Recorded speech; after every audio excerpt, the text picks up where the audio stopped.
Law enforcement officers spend a lot of time trying to stop the flow of drugs in their communities. But what happens when those drugs are hiding in plain sight?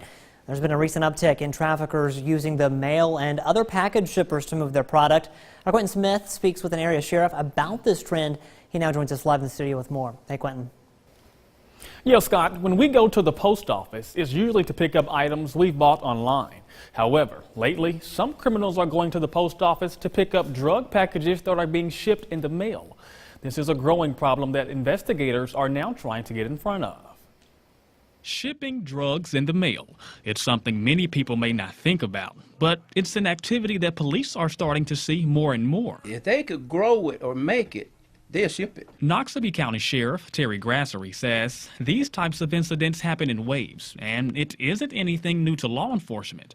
In fact, this year alone, WCBI has reported on multiple situations where someone has been arrested for receiving drugs through the mail. Johnson credits solid police work with the arrest of a Nettleton woman as she received a shipment of marijuana through the mail. Delivery to an area post office lands a man behind bars. I believe what's spurring it on right now is the fact that other places they'll legalize it. So at one point you couldn't grow it. You would get caught anywhere you grew it. Now you could just grow it and just figure out how can you ship it to other places. Throughout his 28 years in law enforcement, the sheriff says he's heard of several drugs being shipped through the mail, such as marijuana, cocaine, and even ice.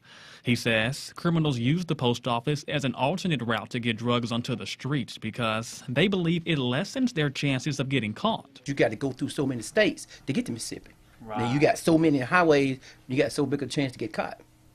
But if you mail it, you're going to mail it from one end, guy got to pick it up on the other end. Okay. But they will get you. It ain't if, it's just when. And that when typically happens when someone from the post office notifies law enforcement about a suspicious package that's come in. If we get tipped off, then what we'll do, we'll go to the post office and that person come get it because he got to come and get it. Him or he got to send somebody else.